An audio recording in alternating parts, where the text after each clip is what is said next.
Então, quero dar bom dia a todos e passar a palavra aí para o professor Pedro. Bom dia, professor Pedro, pode ficar à vontade, é uma grande honra. Só me veja se a minha tela está aí. Estou atrasado, você sabe que eu moro longe.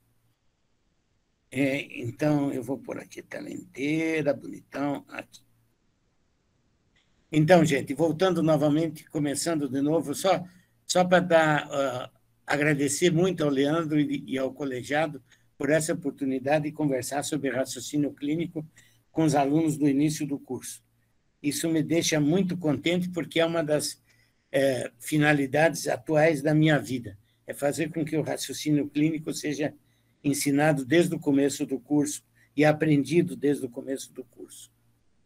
Então, vocês estão vendo essa figura abjeta aí, que é o Dr. House, que não tem nada a ver com o artista, mas o mito dele foi que fez com que, novamente, o pessoal começou a colocar o raciocínio clínico no dia a dia das pessoas, pela maneira de como ele foi colocado na televisão.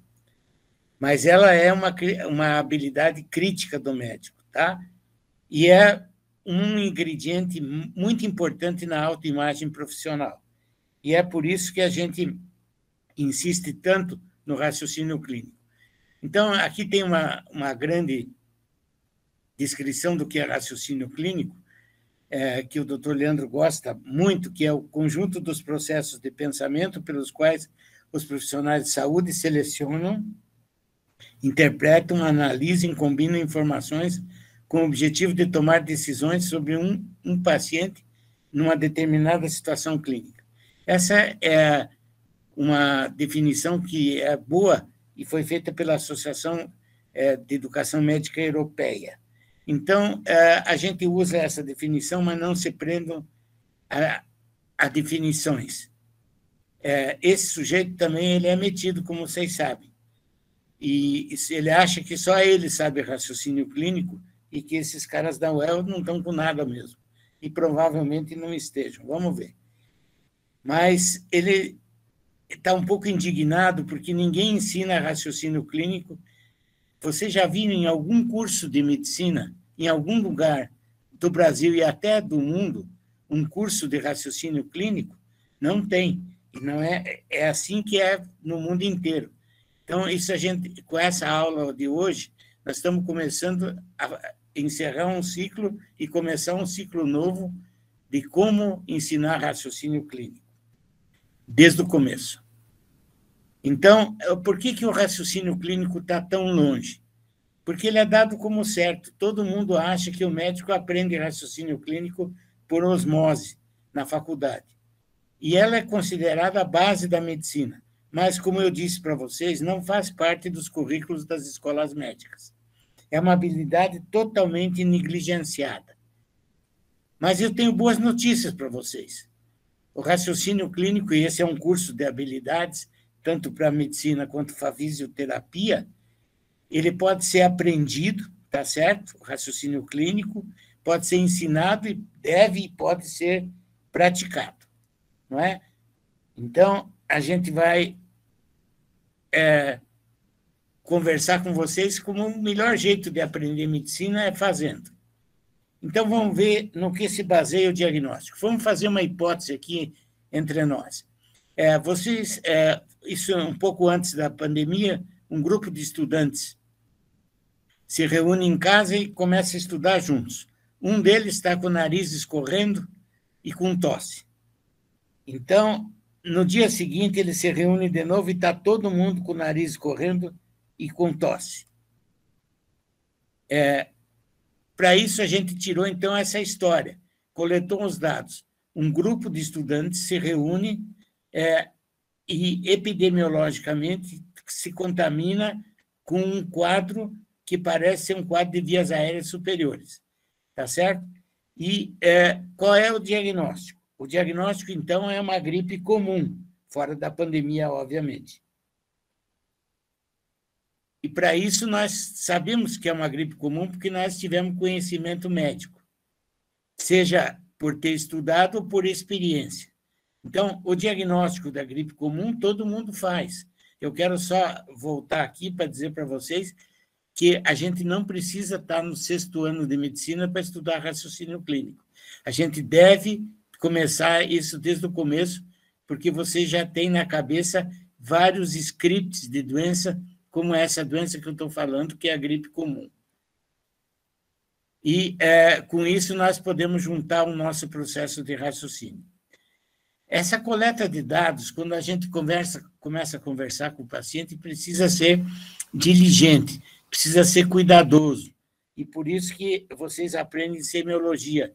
E eu também sou a favor que semiologia, aí professora Érica e professor Leandro, deva ser ensinado no começo do curso e não depois do básico. Eu não sei que história é essa, primeiro chamar aquilo de básico.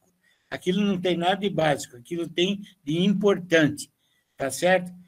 Não tem nenhum problema você aprender semiologia depois ou antes mesmo de aprender anatomia, porque o corpo humano a gente conhece, a gente é parte do corpo humano.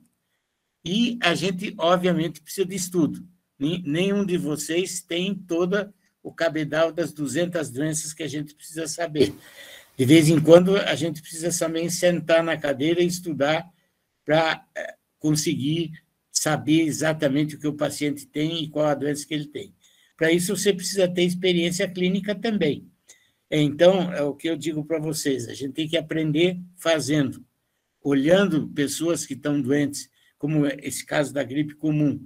Em situações especiais, essa gripe comum pode ser modificada, como agora, por exemplo, qualquer nariz correndo e que vai para o hospital tem chance de ser Covid. A probabilidade de ser Covid é grande. E isso se faz depois o diagnóstico diferencial com as outras viroses respiratórias, que são importantes também, como o vírus sincicial respiratório, como o H1N1, né? Mas isso só a experiência vai dar e os exames de laboratório. Então, a gente partindo da gripe comum, qualquer um de vocês e qualquer pessoa, inclusive no ensino médio, é capaz de estudar raciocínio clínico, que é simplesmente tendo como fundamentos a coleta de dados, o conhecimento, a experiência, o pensamento crítico, que, na verdade, é fazer as coisas bem feitas, e raciocinar com lógica. Então, isso é o raciocínio clínico diagnóstico, que a gente precisa ensinar desde o primeiro dia. É a nossa ferramenta principal. Então, isso precisa ser discutido com todos vocês no início. Aqui nós temos... É só clicar em ocultar. Se eu conseguir ver ocultar aqui, esse aqui. Beleza, já fiz. Você viu como eu estou ficando sabido, né, gente? E aqui, se a gente não cuidar, a gente vai incorrer em erros de diagnóstico. Então, é sempre preciso juntar tudo isso aqui, a coleta, o conhecimento médico, fazer tudo direitinho no processo de diagnóstico, usar pensamento crítico e lógica para evitar os erros de diagnóstico. Bom, no mês passado, nós fizemos o primeiro Congresso Brasileiro de Raciocínio Clínico, que foi feito com o patrocínio da universidade e do site Raciocínio Clínico. Então, lá eu conversei que o raciocínio clínico estava tão perto da gente, mas tão longe também, porque ele não é ensinado. Então, eu resolvi colocar com vocês e discutir fundamentos do raciocínio clínico vistos pelo meu lado, pelo lado de dentro, tá certo? Para poder bater um papo com vocês sobre o que é esse raciocínio clínico e por que ele só é ensinado nos anos posteriores depois da semiologia, o que, na verdade, não está correto, tem que ser ensinado junto ou até antes. Então, vou citar aqui o nosso mestre e senhor, Dr. William Osler. Dr. William Osler foi um médico que viveu nos Estados Unidos e na Inglaterra no século retrasado, tá certo? Até o século passado. E ele foi o pai da medicina. Esse cara foi o sujeito que inventou uma porção de coisa. A visita à beira de leito, a invenção dele, estimular as meninas, as mulheres, a estudarem medicina. E hoje a vitória dele é que 70% de todos os estudantes de medicina são mulheres, isso foi um grande avanço para a profissão, tá certo? E ele diz que a medicina é uma ciência da incerteza e uma arte de probabilidade, tá certo? Então, nós vamos discutir tanto a incerteza quanto a probabilidade para ver o que o Dr. Osler queria dizer. Então, aqui é uma coisa que vocês vão ficar angustiados, mas eu quero angustiá-los e desangustiá-los ao mesmo tempo. Porque vocês estão vendo esse animalzinho companheiro das crianças, ele vai crescer junto com essa criança. E a incerteza é nossa companheira de todas as horas. De todos os médicos e todos os fisioterapeutas, o diagnóstico nunca é de certeza. A gente sempre tem um grau de incerteza. E a gente precisa dominar essa incerteza para ela não dominar a gente. Porque, em determinadas condições, as práticas, por causa da incerteza, podem ser negativas. Por exemplo, nesse caso, você pode ter uma prática de fisioterapia ou de medicina defensiva, que você pede uma porção de radiografias, um monte de exames, para se defender de eventuais erros diagnósticos. Você pode também, por estar inseguro, você fazer internações desnecessárias.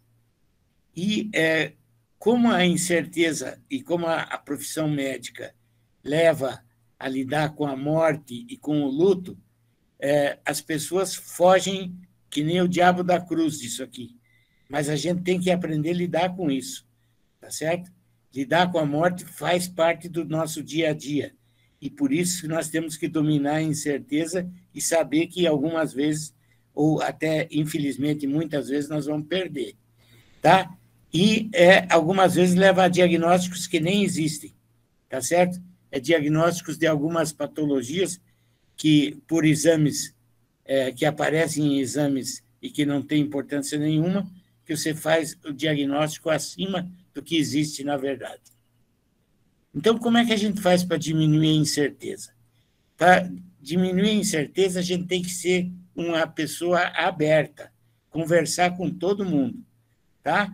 Principalmente com colegas, usar a bibliografia da melhor maneira possível, do Google até o New England Journal of Medicine, e você pode usar ferramentas de apoio ao diagnóstico que existem, que são apps que ajudam o diagnóstico. Até o próprio Google ajuda no diagnóstico.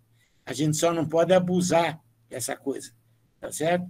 Mas ajuda a, pelo menos, a mitigar a incerteza. E uma das coisas que eu vou insistir aqui, e que é muito importante, é conversar melhor com o paciente. Sempre que você puder parar e dar uma conversada com o paciente, olhando olho no olho, pegando na mão e descobrindo o que ele está realmente pensando, vai te ajudar e você vai se sentir melhor a mitigar a tua incerteza. Tá certo? Porque o paciente ele quer contar o diagnóstico. E se você não prestar atenção, ele não vai contar essa história direitinho.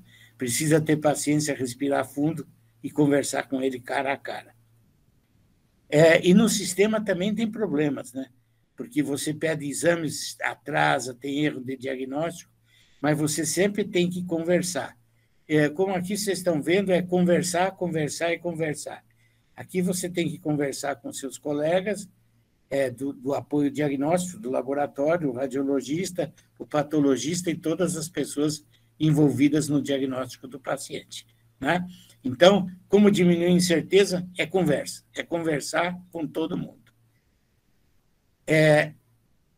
Existem reações positivas diante da incerteza? Ah, sim, existem sim. Porque se você for uma pessoa que fizer tudo isso que eu falei anteriormente, você vai ter menos medo e menos angústia.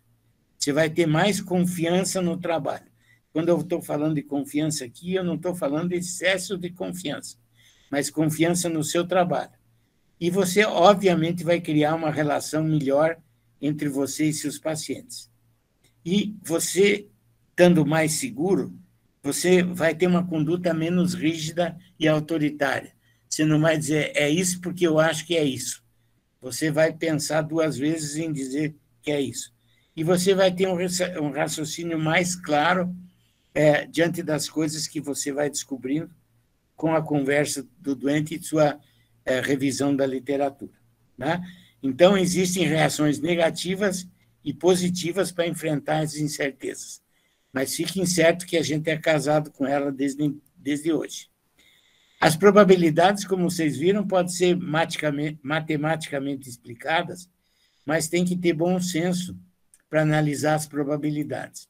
Normalmente, o médico consegue, só por palpite, saber que um diagnóstico de estado gripal ou de virose de vias aéreas superiores é muito provável, hoje em dia, ser COVID, mas pode ser HN1, H1N1, pode ser também um vírus sincicial respiratório, mas pode ser um resfriado comum, tá certo? Pode ser uma coisa moderadamente provável. Você não vai, se alguém chegar para você com um quadro de gripal, você dizer, não, isso é câncer. Né? Não é. É praticamente improvável. Imoderadamente provável é se você tiver um quadro semelhante à gripe, com febre e dor torácica, e que seja pneumonia. Então, você pode, por palpite, saber o que é mais provável pela tua experiência, pela epidemiologia e pelas coisas que você já sabe das doenças. Então, sempre que você puder, você tem que fazer um diagnóstico diferencial e colocar por ordem da probabilidade, porque a chance de você acertar é maior.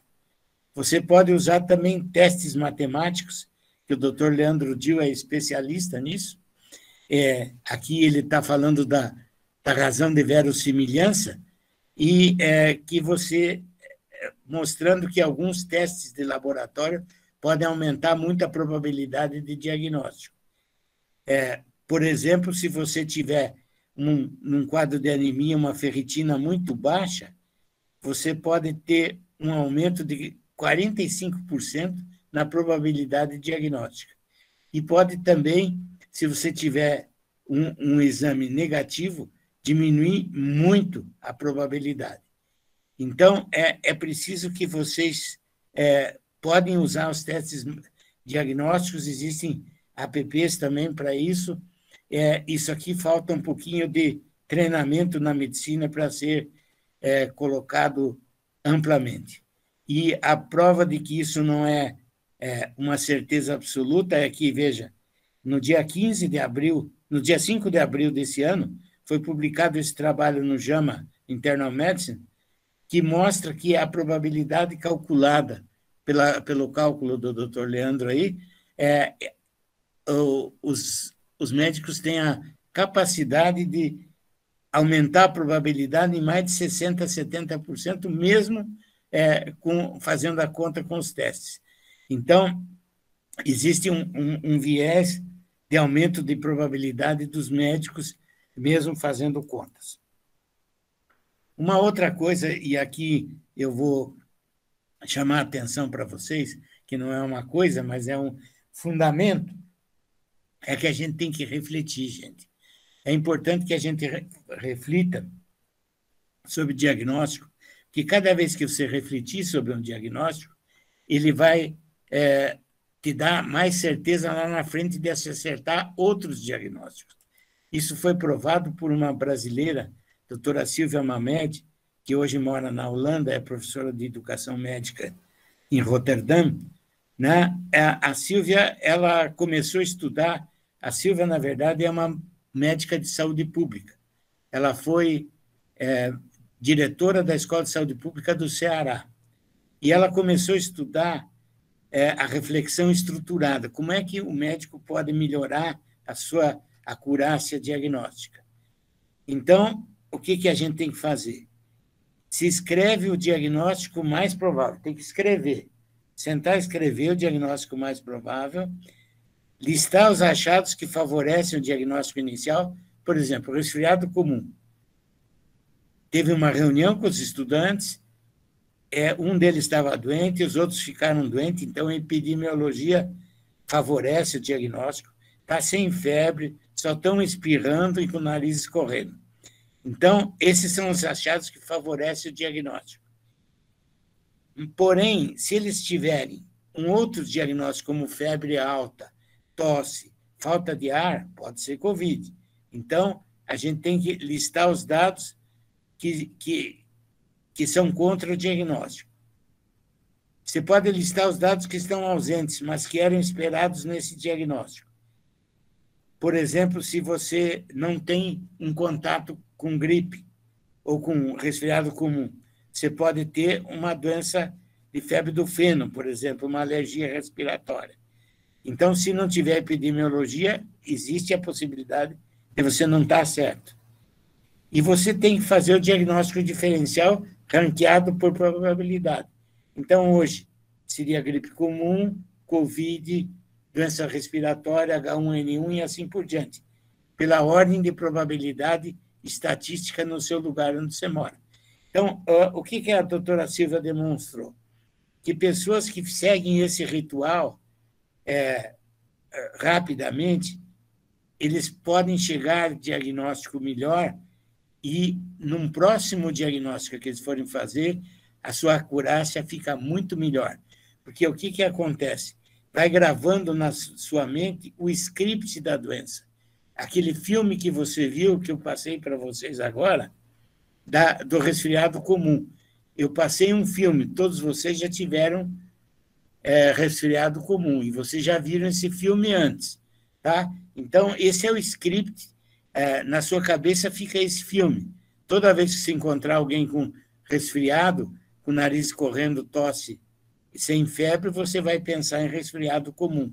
Isso está estruturado lá dentro do seu cérebro. E agora, uma das coisas, dos fundamentos que me deixa mais intrigado, e é uma coisa muito importante, é a curiosidade. Por favor, sejam curiosos, vocês vão ver que é muito importante. Existem dois tipos de curiosidade.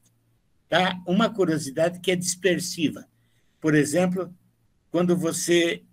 desculpe só um minutinho. Quando você vai passar a clicar em todos os sites do Google para achar alguma coisa. Por exemplo, você vai procurar música, você encontra Tom Jobim, você pula para a Anitta, você pula para outro cantor, de repente você vai para o Sérgio Reis, de repente você pula para o Bolsonaro. Isso mostra que você tem curiosidade, mas que você não está fixo numa coisa, você não está focado, você está muito dispersivo. E tem uma curiosidade que é chamada epistêmica, que é uma curiosidade que é ir atrás das suas coisas que vocês têm que aprender. Então, é procurar nos lugares certos e observar com cuidado. Em relação à curiosidade, esse senhor aqui, que é o Dr. Albert Einstein, que vocês conhecem melhor do que eu não tenho nenhum talento especial, sou apenas apaixonadamente curioso. E esse camarada, claro, sabendo um pouquinho de matemática e sendo muito curioso, ele descobriu o buraco negro, ele descobriu um monte de desvio de luz, ele descobriu um monte de coisas importantes e fez a grande teoria da relatividade. Tá certo? Então, esse foi um camarada que era curioso. Assim como eu sou curioso, vocês também têm que ser curiosos. Mas o curso de medicina e os cursos em geral, a educação formal, ela é contra a curiosidade. Tanto que, quando um estudante fica muito curioso, o professor logo dá um jeito de afastar ele para, primeiro, não ser inquirido demais, e, segundo, para não atrapalhar a aula, atrapalhar entre aspas. Tá certo?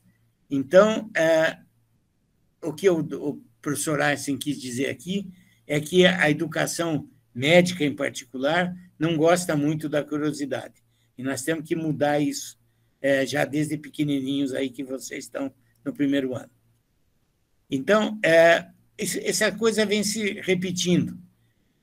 Thomas Friedman é um jornalista do New York Times, e ele escreveu A Terra é Plana. E nesse é uma breve história do século XXI. E nisso, em termos de conquista educacional, a curiosidade aliada à motivação são mais importantes que a inteligência. Então, é melhor você ser mais curioso e motivado do que um gênio, né? Para aprender medicina e para aprender raciocínio clínico. E isso eu quero que vocês fiquem curiosos. Nós tivemos vários casos, e eu peço que vocês leiam no nosso site Raciocínio Clínico um post sobre curiosidade. Vocês vão ver que tem algumas coisas interessantes, tá certo? Como, por exemplo, um menino que era azul e que tomou um remédio azul. Nós vamos ter um homem que urinava leite. Tem várias coisas desse tipo. Então, para o professor que estão nos assistindo aqui, você tem que estimular a curiosidade dos estudantes e não tem que criar um ambiente próprio para ele. Tá? Você tem que ser propício, você tem que ajudar o camarada a ser curioso. Então, quando eu parar essa discussão aqui, eu vou querer que vocês façam perguntas para mim. Eu queria que vocês ficassem à vontade de perguntar o que vocês quiserem, até a cor do meu gato. Tá? O meu gato animal. Não comecem a falar outra coisa aí, tá? É gato animal. Tem um gato, não vou contar a cor dele, não. E você tem que usar metodologias ativas, e que eu tenho orgulho de dizer que a UEL é pioneira nisso, tá certo? A UEL foi que implantou, junto com Marília, primeiro Marília e depois a UEL, o Problem Based Learning, o PBL. E agora está dando um passo enorme para melhorar e atualizar a metodologia ativa usando case-based e tendo como fio condutor o raciocínio clínico, que da gestão do professor Leandro Dil aí no colegiado, que eu espero que vocês apoiem para valer. Por fim, mas não por último, eu queria dizer para vocês o seguinte: empatia. A empatia, todo mundo sabe o que é se colocar no lugar do outro. Não é bem assim. É se colocar no lugar do outro com toda a sinceridade, com a maior sinceridade do mundo. Tá? Você tem que, além de escutar, você tem que ouvir o camarada. Né? Porque eu estava discutindo com os alunos, nós damos aula de raciocínio clínico numa faculdade em Rondônia. Eu estava discutindo com eles via chat que eles têm uma grande dificuldade de ouvir os pacientes e anotar. Então, eu digo para vocês, não anotem nada, só os tópicos principais, mas ouçam com atenção o que o paciente tem que dizer. Vejam um aspecto geral dele e olhem no olho dele. Não interrompa, sob hipótese nenhuma, a fala do paciente, porque, como eu disse anteriormente, ele quer contar o diagnóstico. Se você disser para ele, se interrompa, ele perde o fio do raciocínio, e aí você não consegue tirar uma história melhor. Junto com a curiosidade, você tem que observar bem o indivíduo. Tá? Você tem que observar o aspecto externo, o olhar de angústia, todas as situações não verbais que ele apresenta, e você tem que se conectar com ele. Não é proibido você chegar perto do paciente ou da paciente e pedir licença e conversar com ela tocando a mão. Isso não é assédio, isso é uma forma de você mostrar, primeiro, que você tem humildade e que você quer olhar dentro do olho e conversar. É importante que a empatia seja o dado mais importante do raciocínio clínico e que você possa pensar nisso. Então, concluindo, o raciocínio clínico é fundamental para uma prática médica segura e eficiente. Então, vocês viram que a coleta de dados e o conhecimento biomédico, junto com o raciocínio clínico, são fundamentais. E eu já estou dizendo aqui, esse aqui foi copiado num slide, aliás, o slide é do Dr. Leandro. Deve ser praticado desde o primeiro ano de medicina. Eu já tinha falado aqui que eu ia propor para cair raciocínio clínico no vestibular, no ensino médio, mas eu levei uma vaia tão grande que é melhor eu ficar no primeiro ano de medicina. E é importante que vocês tenham uma atitude positiva, sempre no que vocês forem fazer. Tem que ter uma atitude correta e positiva em relação a diagnóstico, ao seu empenho com o paciente e ao seu empenho na profissão. Então, com essas palavras, eu deixo vocês, agradecendo em nome do Fabrício, do Leandro e meu, e do site Raciocínio Clínico, a oportunidade de estar aqui com vocês.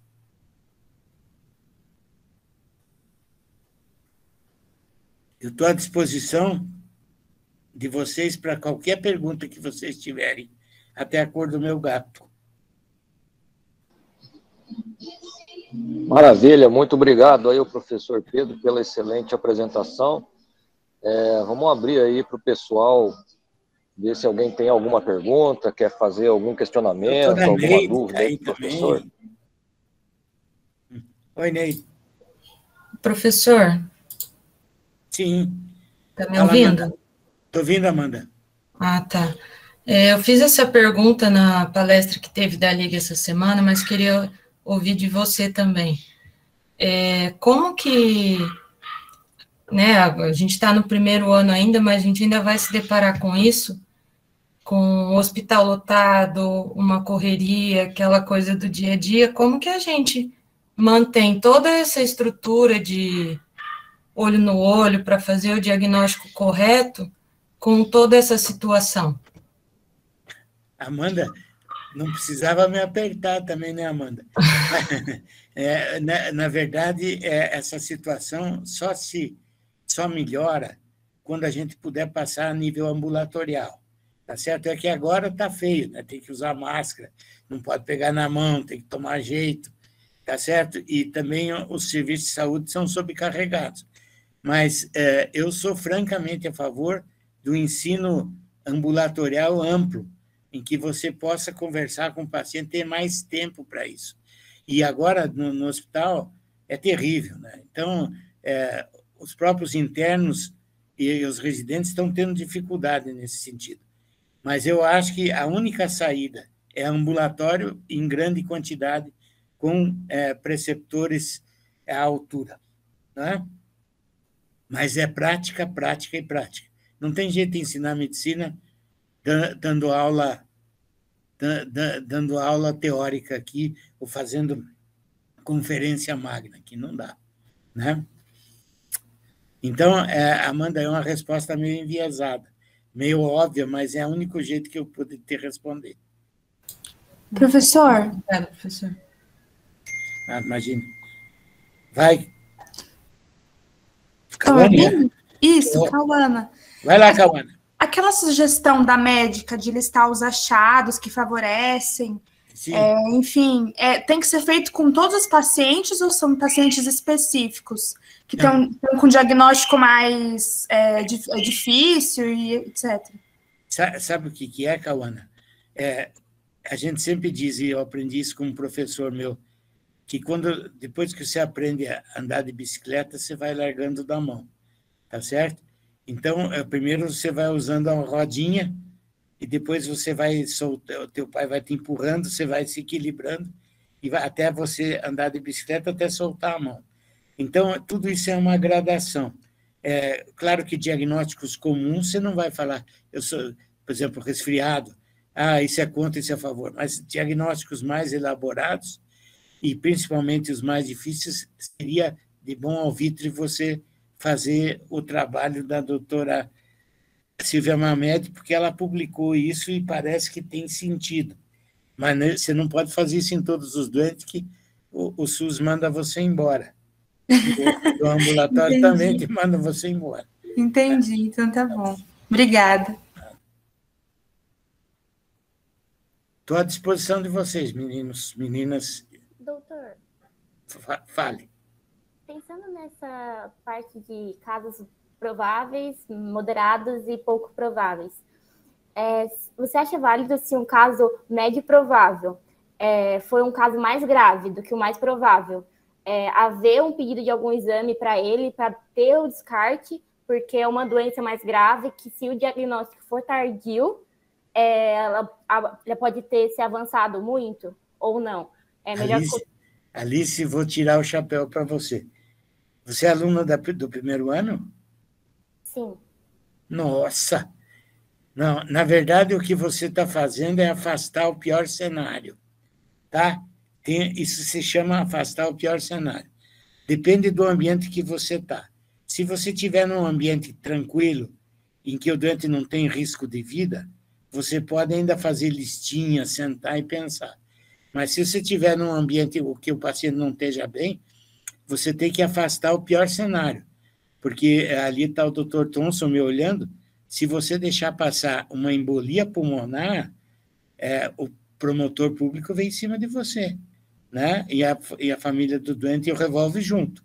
E tua consciência mais ainda. Então, temos que pensar que o que você tentou fazer é absolutamente correta. Alice, você afastou o pior cenário. Quer dizer, o pior cenário é se um sujeito chegar com dor no peito, conversar com você, o pior cenário é o infarto miocárdio. Você tem que sair correndo. Fazer eletro, não sei o quê, daí você pode fazer os exames que você precisar. É necessário. Não adianta fazer listinha de reflexão estruturada da doutora. Né? Você tem que largar a brasa mesmo. Obrigada, doutor. Imagine, Alice. Alice, uma curiosidade. Você é parente do Dr. Lozecan, lá do Rio Grande do Sul, não? Olha, a família do meu pai é do Rio Grande do Sul, mas eu não tenho contato com nenhum da minha família direta, primeira linhagem, não tem nenhum médico. Não tem? Então procure que esse é bom. Dr. Alexandre Lozecan, professor da PUC, Porto Alegre. Vamos lá. Posso dar um pitaco, Pedro? Claro, deve, Carlos. Mostrar para eles um pouco a experiência, e o Leandro participou muito. Nós não estávamos no primeiro ano nem no segundo, a gente recebia os alunos do terceiro, quarto ano, no PSC e no PSM do Hospital Universitário. Naqueles casos mais complexos, como é que nós trabalhávamos o cirurgião e o clínico tentando abrir uma listagem de raciocínio clínico de probabilidades. E aí, o cirurgião com o clínico procuravam discutir amplamente isso aí. É um dos temas que o doutor Pedro colocou. Conversar, procurar outras especialidades, procurar ter curiosidade de outras situações. Eu acho que o exemplo que a gente tinha no PSC e no PSM, tá certo? O Pedro Gordo, né, o Leandro, foi uma coisa muito interessante que todos nós aproveitamos muito, Pedro, de fazer aquele raciocínio daqueles casos difíceis que chegavam e às vezes ficavam 2, 3, 4 dias para nós termos um diagnóstico. Trata assim, opera assim, dá alta como? Lembra, Pedro, como a gente trabalha? Lembro perfeitamente. Eu acho que o Thomson está lembrando de um tempo em que a faculdade era muito mais integrada. Tinha até um departamento de gastropneumocardiologia, que era uma integração clínica cirúrgica. Nós tínhamos a pneumologia, a cirurgia torácica, a gastroenterologia, tá certo? Clínica e cirúrgica, num departamento só. Então, estava tudo. E o PSC e o PSM, a gente trabalhava demais nessas discussões, viu, Alice? Tentando trazer o raciocínio no dia a dia da experiência do clínico, do cirurgião, os estudantes e os residentes juntos. Deixa eu dizer uma coisa, para os cirurgiões isso foi muito bom, né? Porque eles aprenderam um monte. Mas nós também resolvemos o nosso problema, que na hora de resolver tinha que chamar os caras mesmo. Eu sempre digo, na hora do aperto, chama a cavalaria, porque aí os caras vêm para resolver o negócio. A gente só fica, como eles dizem, para de galinhar, pessoal, vamos operar. É assim que era. Mas isso nós somos muito inspirados pelo Dr. Morrone, né, Thomson? Tá bom. Foi ele que tocou isso com o Dr. Jolás, mas o Dr. Morrone foi a inspiração nisso. Ele trabalhou muito a relação. Esse médico, o Dr. Morrone, foi o primeiro pneumologista aqui da Faculdade de Medicina, de 70 a 75. E ele era tão curioso, dentro da curiosidade que o Dr. Pedro Gordo falou, que ele entrava nas nossas cirurgias para ver o que nós estávamos fazendo, e se nós estávamos fazendo certo, era aquilo que ele queria. Então, ele era um clínico que ele ultrapassava o limite só de acho que é isso, tudo. Não. Ele ia ao centro cirúrgico, ele ia ao laboratório, ele ia na anatomia patológica, lembra, Pedro? Ele ia ver a autópsia, tá certo? Para a gente ter curiosidade, levava os alunos. Era sempre um séquito de aluno do primeiro, segundo, terceiro ou quarto ano, seguindo para, vamos dizer, a curiosidade fazer com que todo mundo aprendesse. Eu acho que é uma situação que a gente vivenciou sem saber que era o raciocínio clínico. Né, Pedro? Na verdade, Thomson, é isso mesmo. Deixa eu só, Thomson, a Neide levantou a mão. Você queria falar alguma coisa, Neide? Não, acho que ela levantou sem querer. Então tem a Fernanda. Bom dia, doutor Thomson. Bom dia, doutor Pedro Gordon. Prazer estar com vocês. Oi, Cristiano. Oi, Fernanda. Eu sou professora da fisioterapia. E eu não sei. Eu não sei. E quero agradecer ao Leandro pela oportunidade da gente estar com os nossos alunos. E a gente está aqui com muita gratidão, porque sabe do papel que o senhor, Dr. Gordon, Dr. Thomson tiveram nos cursos da área da saúde e também na nossa universidade. E ouvir essa fala sobre raciocínio clínico de forma tão cuidadosa, tão sensível, também vai ao encontro ao que a gente está com os nossos alunos do primeiro ano de uma disciplina que chama Habilidades Interpessoais 1. Então, todo o movimento que houve lá atrás, de estímulo das metodologias ativas, desse desenvolvimento mesmo de habilidades, também foram absorvidas no nosso curso a partir das discussões que iniciou a reforma da medicina. Então, assim, foi um movimento que na época eu era aluna, mas que a gente tem reflexos positivos até hoje. Então, estar aqui, a gente, na sua fala, a gente percebe a importância da empatia, da humanização, do trabalho em equipe, dessa investigação que para o fisioterapeuta também é tão importante, dessa comunicação entre os profissionais. Então, assim, foi muito rico a sua fala e quero agradecer muito. Obrigado, Fernanda. Você me lembrou bastante. Eu só não vou deixar o Thomson falar muito, porque ele começa a chorar já. Lembrando dos tempos antigos. Mas que realmente até hoje a gente tem um legado muito importante nos nossos cursos. Beleza, então. Neide, você levantou a mão, Neide? Sim, eu levantei a mão. Aquela hora eu fui abrir o microfone e abaixei a mão. Bom dia, doutor Pedro. Eu gostaria de agradecer o senhor por estar aqui dando a honra de fazer essa aula magna da medicina, assim, a gente tem aí no público o Dr. Thomson também, também é professor emérito, então eu acho que, apesar da aula não poder ser presencial, foi muito produtiva, está sendo muito produtiva. Eu gostaria de comentar sobre a fala que a Amanda fez sobre o tempo, Então, na aula quando o senhor estava falando, me chamou a atenção também, Não interrompa o paciente na hora de falar, Deixa o paciente, porque senão ele vai perder o fio da meada, vai perder o raciocínio. E, assim, na prática, é difícil fazer isso, Mas é necessário. Então, eu acho que para os alunos, a gente tem que reforçar isso, porque o que a gente vê, assim, são internos no 5º, 6º anos, residentes, eles têm muita pressa, eles não deixam o paciente falar, Na minha área, que eu sou reumatologista, isso aí é super importante, Só que, assim, quando a gente atende em um ambulatório 16 pacientes com fibromialgia, você passa a tarde inteira atendendo um paciente que fala bastante, que tem muitas queixas, então, assim, às vezes isso se torna cansativo, mas eu acho que é importante mesmo a gente lembrar isso para os alunos, que o paciente, a gente tem que dar a voz para esse paciente. E isso tem que ser em ambulatório mesmo, né? No hospital eu acho que é mais difícil. E mesmo quando o paciente está ali na enfermaria, não está no pronto-socorro, se ele está ali no meio da enfermaria com outros 6 pacientes, também isso afeta, né? Quando você vai tirar a história. Dificulta você conversar.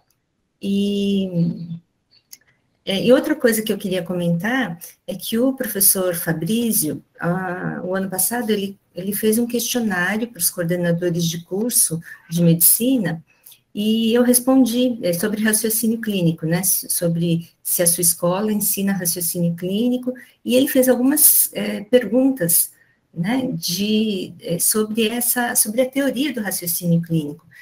E eu, como uma médica antiga, né, eu me formei aqui na UEL, a gente não tinha raciocínio clínico na época, né, eu ainda sou do tempo antes do PBL, eu era do currículo tradicional, então, assim, a gente acaba aprendendo raciocínio clínico, né, com a prática, com o passar dos anos, você acaba aprendendo, mas sem saber a teoria.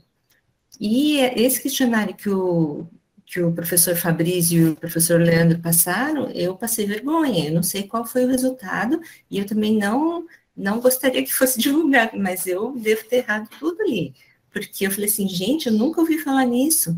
Então, eu acho que, talvez para os professores mais antigos, talvez fosse interessante ensinar raciocínio clínico, porque vai chegar um ponto ali que os professores a gente sabe o raciocínio clínico, mas eu acho que vai ter uma falta de comunicação aí com os alunos. Neide, muito obrigado pela tua pergunta, e na verdade é isso mesmo.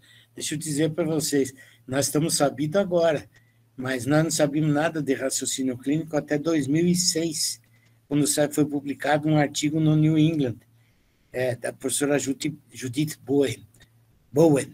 E a gente só foi estudar a fisiopatologia do raciocínio clínico depois que eu saí da faculdade, porque eu também aprendi a Machado. Eu fui aprender raciocínio clínico, em primeiro lugar, no internato, depois eu trabalhei com o Dr. Altair Mocelin, que era um cara sabido em raciocínio clínico, e a gente trabalhou junto, eu aprendi bastante, acho que nós nos ajudamos bastante, e depois dessas reuniões, que, como disse o Tonso no começo, nós aprendemos muito em Londrina, e essas reuniões com cirurgiões eram muito produtivas, e daí, a partir disso, nós já depois eram o Leandro, que é um curioso, mas muito sabido, Fabrício, e agora nós resolvemos ir fundo no raciocínio clínico. E já estamos fazendo um curso de 4 semestres lá em Rondônia, experimentalmente, mas que está indo legal. Professora Fabris, você está na fila. Bom dia, doutor Predo. É um prazer revê-lo. É um prazer rever também o Dr. Thomson, né, que há muito tempo eu não os via, desde a época do Hospital Evangélico que eu trabalhava lá. Sou docente da fisioterapia, juntamente com a professora Fernanda, né, a gente participa junto dessa disciplina de habilidades que ela acabou de comentar. E, assim, foi um prazer realmente ver o senhor colocar esses fundamentos, esses conceitos, que, como ela falou, a gente trabalha muito na nossa disciplina, e, assim, a gente vê o quanto a riqueza realmente que vocês, né, deixaram esse legado, como a professora Neide acabou de falar, essa experiência de vocês, essa questão do raciocínio clínico, principalmente tendo e vivido esses conceitos na prática clínica de vocês. Engraçado que, assim, eu não conhecia esse site Raciocínio Clínico, né, e pode ter certeza que eu vou utilizar muito daqui para frente, né, porque, assim como o senhor colocou, a fisioterapia também faz diagnósticos fisioterapêuticos, né, e a gente precisa exercitar isso. E isso a gente já desenvolve com os nossos alunos, mas só a partir do 3º ano, onde eu tenho um hábito muito de, através de casos, a gente fazer realmente, como fala, a gente vai fazendo mapas conceituais, sabe assim, até a gente chegar ao diagnóstico e então traçar as condutas. Mas eu gostaria de fazer uma pergunta para o senhor. A que o senhor atribui essa mudança, né, que houve na área da saúde como um todo, não só na medicina, mas em todas as áreas, que a gente vivencia isso na atualidade, a perda desses fundamentos que o senhor acabou de listar nessa sua aula excelente que o senhor deu.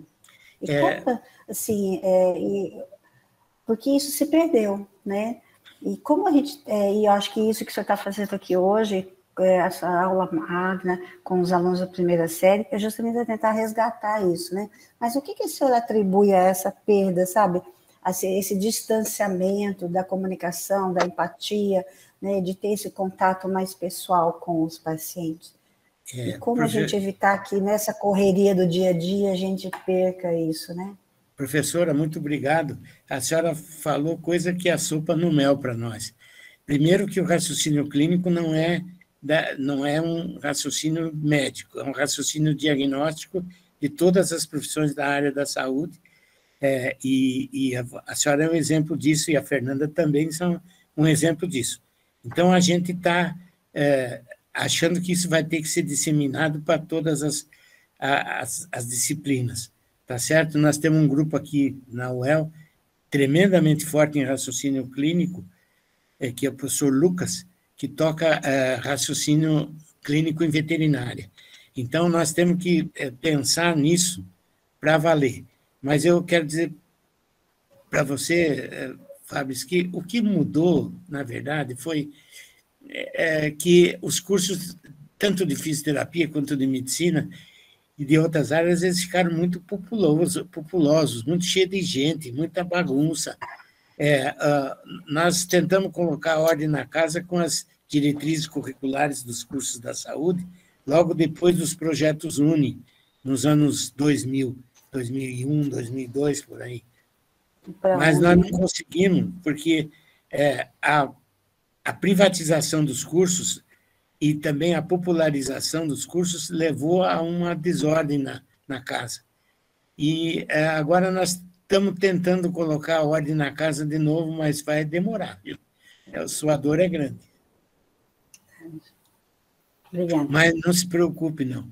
Todos esses assuntos já eram dispersos antes de tudo isso acontecer.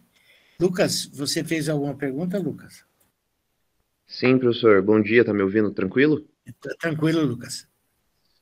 Bom dia, colegas, professores aí também. Eu tenho um questionamento acerca da tecnologia na medicina e nas outras áreas também, que cada vez está maior, em relação a raciocínio clínico e medicina baseada em evidência. A gente tem algumas coisas que já ajudam bastante, assim, tipo Whitebook, BMJ, UpToDate, que vem um pouco da relação do médico com o paciente também e relação com as evidências. Mas tem algumas outras coisas, e o senhor citou também na palestra, como aplicativos de diagnóstico, que vêm para transformar um pouco como a gente enxerga, né, o processo da consulta, anamnese, exame físico. Tem alguns que você coloca dado de exame lá, eles provêm alguns tipos de possíveis diagnósticos.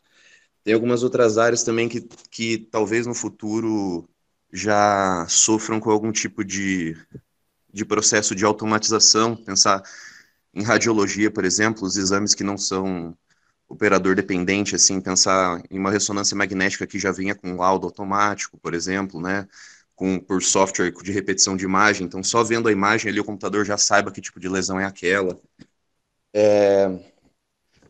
A telemedicina também, né, tem alguns lugares que já o exame físico está sendo descartado, ou você tem um médico generalista ali, então você dispensa o médico especialista no momento ali, você tem um outro médico que faz o exame físico. Enfim, esse tipo de transformação que está tendo, eu queria saber como que, na visão do senhor, de outros professores que queiram citar ou falar sobre isso, né, de opinião, como que esse tipo de coisa afasta um pouco do paciente do médico, do processo do diagnóstico, tudo, e como que talvez isso seja enxergado aí no futuro para dessas novas tecnologias entrando e que talvez elas sirvam mais interesses de mercado ou de automatização do processo do clínico do que talvez até a melhora disso. Pois é, Lucas. Na verdade, a gente tem que usar a tecnologia a favor, né? O problema da incerteza leva o camarada a usar a tecnologia contra. E existem vários outros pontos importantes a ser discutido, como a realização de exames desnecessários e a realização de exames comerciais, que fazem parte desse amplo espectro que você comentou aí. Mas nós temos que usar a tecnologia a favor. Nós não temos que ficar com medo de que a tecnologia vai nos substituir, porque não vai. Nada tira o olho no olho. Então, eu vejo assim, tem que usar a tecnologia, tem que usar com muita ênfase quando é necessário, mas cuidado com os excessos. E também lembrar que algumas áreas vieram para ficar. A telemedicina veio para ficar. Esse negócio de ter ambulatórios cheios e coisa assim, para a segunda consulta, a telemedicina vai dar uma desanuviada grande. Isso já tem um trabalho feito aqui no Hospital das Clínicas, em Curitiba, em que eles conseguiram diminuir a fila de alguns ambulatórios que davam voltas imensas no quarteirão. Então, isso a gente tem que usar a favor. É claro que o excesso para tudo que é lado é ruim, né? Tem mais gente na fila, Melissa? Bom dia, professor. Bom dia a todos. Eu queria saber, o senhor falou um pouquinho sobre como abordar o paciente. E a respeito dos familiares desse paciente, especialmente nos cenários ruins, como lidar com eles? Ou seja, qual é o limite do que o médico pode ou não pode fazer para aliviar a angústia desses familiares? É uma boa pergunta e difícil de responder. Mas eu acho assim, a experiência mostrou que, no começo, a gente procura fugir dos familiares por causa da pressão que isso exerce sobre a gente. E a outra coisa, a gente não tem muito controle sobre as próprias emoções. Não é? Então, não é difícil você entrar numa reunião com familiares e acabar todo mundo chorando, o médico inclusive. Mas eu acho que a gente precisa ter coragem e agora, cada vez mais, chamar as pessoas para conversar. Aquele negócio que eu falei de conversar, você tem razão. Eu devia ter citado os familiares principalmente, porque os familiares eles servem como fonte de informações também, tá certo? Então, a gente precisa ter... A dificuldade continua sendo aquilo que a aluna colocou no começo, né? Que é tempo, né? A gente não tem tempo. Mas a gente tem a outra coisa importante, que o médico tem que se despir daquele negócio de ser durão. Eu vou dar aqui o exemplo do Dr. Tonso, que não é nada durão. Ele tem esse bigodão, mas ele não é durão, não. Ele é molegátil. Então, quando ele conversa com o paciente, eu já fui paciente, já fui amigo, já sou amigo. Não fui, sou amigo dele. A gente vê que ele não esconde a emoção, não. E a gente tem que não esconder mesmo. E tem que conversar com as pessoas. Não tem outra saída. Pedro. Fale. Nós somos áreas diferentes, Melissa. Mas o Pedro, na especialidade dele, tem pacientes muito graves, terminais, crônicos, de difícil contato com a família. E eu uso muito a oncologia, o câncer de pulmão da minha área. O que a gente aprendeu, nesses 50 e poucos anos da profissão, é a sinceridade com a família. A sinceridade mostrando os prós e contras, as possibilidades, ser sincero. Você não precisa ser terrorista, não precisa ser uma verdade dura demais, mas ser sincero e mostrar a realidade para a família, principalmente, para aquelas pessoas mais ligadas ao paciente. Eu uso um termo, a partir de agora, vocês vão ter turbulências no seu dia a dia de vida. Que o paciente vai ter melhora, vai ter piora, vai fazer tal exame, vai sentir melhor, vai tomar tal remédio, vai sentir pior. Então, a sinceridade. Eu acho que o Pedro, dentro da nefrologia, dentro dos doentes crônicos, né, Pedro? Vocês vivenciavam sempre isso aí. Com situações, ele tinha a hemodiálise, a diálise, o transplante para resolver. Eu, na fase do câncer de pulmão, a gente não tinha muita opção. Você tinha que ser sincero. Então, você tem que ter tempo para falar com a família, com o paciente e ser sincero, Melissa. Essa é uma coisa que o pessoal está fugindo, não é, Pedro? O pessoal foge muito. Foge do pau. Mas não pode fugir, né? Deixa eu, então, se interromper, nós tem a Ayla Moura. Você está na fila, Ayla. Então, professor, eu acho que vai meio na linha que vocês estão falando. Se eu tenho um paciente muito grave, eu posso falar em cuidado paliativo, mesmo que não tenha um diagnóstico mais provável, tipo, no sentido de ter mais de um diagnóstico provável, ou eu parto para fazer múltiplos tratamentos, mesmo que isso impacte na vida dele, né? Por usar remédios muito fortes. Como que eu faço dessa... Eu sou um grande defensor do tratamento paliativo, e meu genro, que é especialista nisso, estava por aí agora. E eu vou dizer uma coisa para vocês. Tem que mudar o nome desse tratamento paliativo ou mudar a paliação, porque esses médicos são clínicos muito importantes para acompanhar o paciente em qualquer situação. Não significa que hoje, como tem muito preconceito sobre o paliativismo, então você fica numa situação, chamou, é doente terminal. Não é. Ele pode sair muito bem, e eu sei, o Marcos cuida de um monte de doentes que estão aí há anos em tratamento paliativo.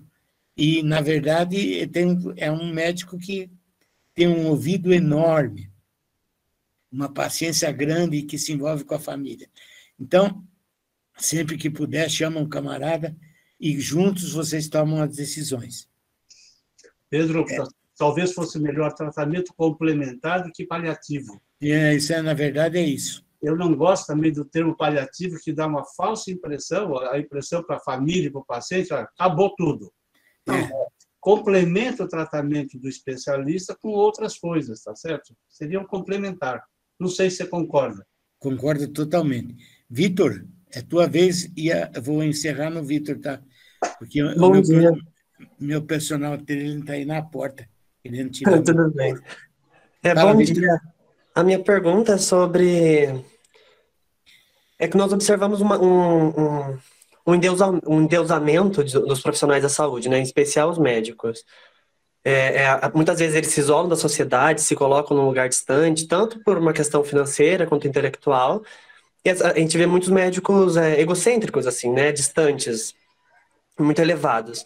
Eu queria saber o quão ruim isso é na relação médico-paciente, a importância de romper essa barreira e como romper ela para poder deixar o paciente mais confortável e não barrar o valor não diminuir o valor que o médico dá ao que o paciente fala, né? Como ele conta o diagnóstico. Vitor, você foi duro e doloroso, mas com toda a razão. Você está falando de neurocirurgião em especial aí, que, na verdade, Deus é auxiliar deles, né? Mas, brincadeira à parte, a gente está desde o começo aqui, e aí é preciso que vocês saibam o seguinte, eu nem sempre fui esse modestão que está aqui falando para vocês. Eu preciso que todo mundo saiba que a gente passa períodos que você é autoritário, que você é presunçoso, mas a vida dá porrada de tudo que é jeito, que você acaba ficando mais manso. Então, eu não tenho nenhum problema em dizer que todas as vezes que eu fui autoritário, eu entrei bem. Não dá certo. Tá certo? Então, muitas vezes, a ultraconfidência que você está falando, de alguns médicos em particular, são sinais de fraqueza, de incerteza e insegurança. Então, isso aí tem que se tratar individualmente cada um. Mas eu acho que, se eu puder deixar uma mensagem para todos os estudantes aí, modéstia é bom para todo mundo e não faz mal para ninguém. Tá bom? Sim, obrigado. Feito, gente. Leandro Dil, você está por aí? Eu estou aqui, professor. A Vamos Giovana está pedindo se ela pode fazer uma última pergunta, mas não. Pode, a Giovana pode, claro, Giovana. Não, eu não posso. Eu não posso acabar com a curiosidade, não pode falar assim, pode falar. Essa é fácil, ó, Pedrão. Ela perguntou aqui qual é a cor do seu gato. É amarelo. É amarelo. Tenho dois amarelos. E são gatos. Bicho, estava aqui agora mesmo. Tá bom, gente? Ok. Beleza. Agradeço imensamente aí, professor Pedro, pela aula, pela disponibilidade aí, pelo carinho com os alunos, né? Acho que fica a mensagem aí para os estudantes do Dr. Pedro aí sobre cultivar o raciocínio clínico, a curiosidade, a humildade, que são qualidades importantes aí para a prática de qualquer profissional de saúde. Muito obrigado, agradeço aí a gentileza, professor Pedro, e a presença dos demais Eu queria alunos. também deixar um agradecimento, Leandro, a oportunidade de eu poder estar com o meu compadre e co-professor emérito aqui, porque esse camarada tem muito para ensinar a gente. Eu não gosto de dizer que cirurgião ensina as pessoas, porque eles ficam muito metidos. Mas, na verdade, esse camarada ensina muitas coisas de humanidade. E é por isso que foi bom a gente se encontrar com a Neide, com a Fábio, com a Fernanda, com todo mundo, com a Mimura, com todo mundo que estava aí. Eu vi até uma filha minha passar por aí. Bem legal, muito bom. Muito obrigado, gente. Leandro e Pedro, desculpa a intromissão minha do velhinho aqui, mas eu não aguentei de entrar, participar e ver vocês. Parabéns pelo que vocês estão fazendo. Tá? Parabéns. Obrigado, Muito João. obrigado, professor. Obrigado a todos, gente. Até a próxima.